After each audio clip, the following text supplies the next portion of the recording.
Voltamos para o bloco final do programa de hoje sobre terceirização no setor de telecomunicações. Estamos conversando com o advogado José Américo Leite Filho, gerente jurídico do Sindicato Nacional das Empresas de Telefonia. Advogado José Américo, a nossa equipe de reportagens foi às ruas e colheu 3 depoimentos relacionados ao tema que eu gostaria que o senhor acompanhasse comigo.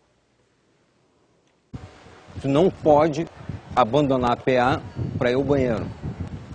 Então isso ocorreu comigo, eu cheguei a pedi lá para a supervisora e ela atendendo e eu pedindo para ela insistentemente que eu estava realmente apertado, necessitava de ir no banheiro e ela só mandava eu esperar. Aí chegou um ponto que eu não resisti e acabei urinando nas calças e tal, foi uma coisa constrangedora para mim, entendeu? Pô, tô com 47 anos, nunca tinha passado por isso. Você imagina, você tem um tempo para atender, você tem tempo para sair para ir no banheiro, você tem tempo para tomar água, você tem um tempo estipulado para fazer seu lanche, mas você tem ainda a meta de venda. O que acontece com o telemarketing é o que os pesquisadores hoje chamam de risco invisível. Quer dizer, são todos os fatores de produção, de pressão por produção, de se manter naquele script que é dado ao operador e ele não pode sair daquilo, de punições que ele pode ter se sair daquilo. Então são todos esses fatores psicossociais de pressão que ele internaliza aquilo e vai ter problemas de saúde. Muito bem, advogado. Em relação aos trabalhadores do setor de telecomunicações, o senhor considera que os terceirizados estão mais expostos a riscos do que aqueles contratados diretamente pelas empresas de telefonia? E o senhor também pode ficar à vontade para comentar os comentários. Primeiramente, respondendo a sua pergunta, eu acredito que não. O risco para os empregados das empresas de telefonia existe, assim como existe o risco para os empregados das empresas prestadoras de serviço, como no caso as empresas de call center, né? O acidente do trabalho é uma fatalidade que é indesejada por todos, né? Inclusive a súmula 331 do TST estabelece a responsabilidade subsidiária do contratante em relação aos danos que eventualmente um empregado de um prestador de serviço venha a sofrer. Em relação ao depoimento que nós vimos aqui, eu gostaria de destacar que se depreende do depoimento que a atividade de call center é uma atividade que tem suas características próprias, que tem suas condições próprias, distintas da prestação de serviços de telecomunicações, que tem uma própria dinâmica, né?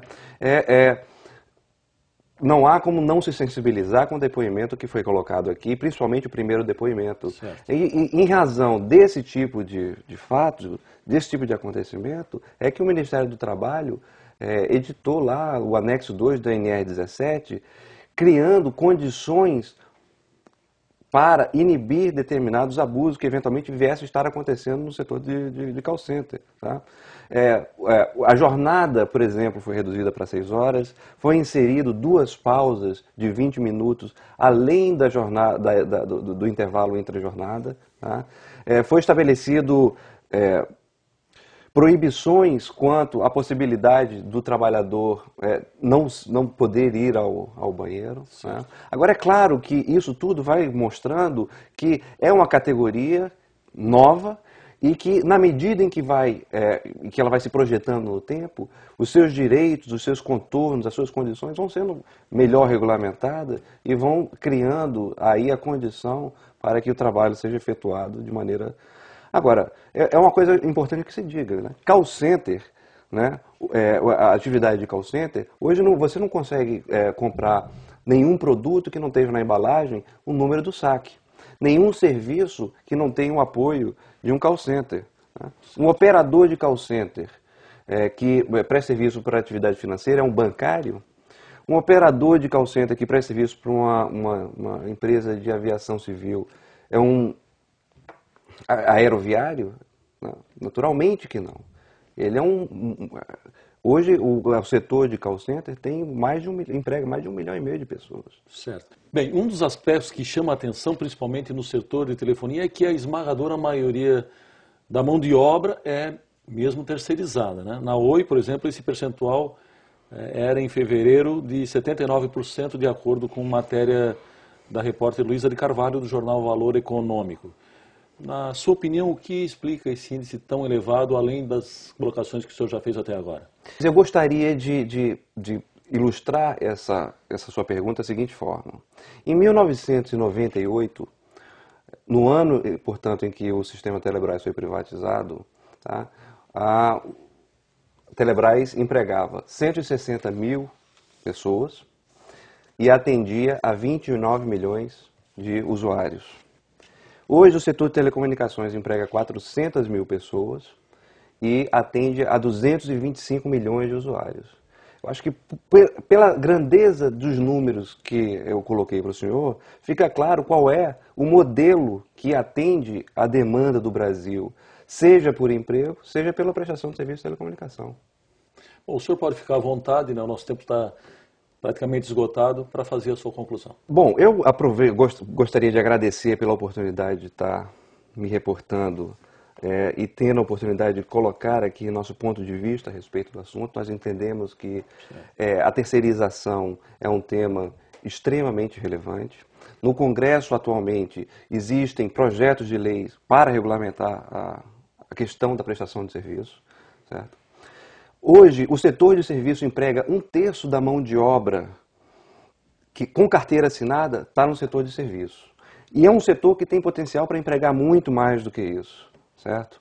Agora, para que isso aconteça, é preciso que tenha segurança jurídica para que as empresas possam investir mais. O próprio TST reconhece que as definições de atividade de fim e atividade de meio não têm conceitos definidos. Isso traz uma insegurança jurídica muito grande e inibe o setor de serviços. Correto? Então é preciso que haja realmente uma regulamentação do setor de serviços que traga segurança jurídica e que possibilite que esse setor gere mais empregos. Né? Certo. E eu acredito que que a terceirização é uma realidade no Brasil, assim como é no mundo. O nosso legislador não pode ficar de costas para essa realidade. Né? Hoje, é bom que se diga que mais de 50% da população está trabalhando na informalidade. Quando a gente fala da precarização do mercado de trabalho, a precarização está aí há décadas, que a maioria da população ainda hoje não consegue gozar os benefícios, os direitos e as garantias trabalhistas que lhe foram conferidos pela Constituição de 88 e pela CLT. Acabar com a precarização é dar emprego com carteira assinada para as pessoas, na minha visão, na minha opinião. Bem, advogado José Américo, infelizmente o nosso tempo está realmente esgotado. Agradeço a gentileza de ter vindo do Rio, como eu frisei no início da nossa entrevista, para nos conceder essa entrevista. Muito obrigado pela sua participação. Eu que agradeço. Chegamos ao fim do nosso programa. Hoje conversamos com o advogado José Américo Leite Filho, gerente jurídico do Sindicato Nacional das Empresas de Telefonia e da Federação Brasileira de Telecomunicações. Ele trouxe o ponto de vista das empresas de telecomunicações sobre terceirização no setor. Todas as nossas entrevistas estão na internet, no endereço trt12.jus.br. Voltamos semana que vem com mais um tema do seu interesse. Até lá!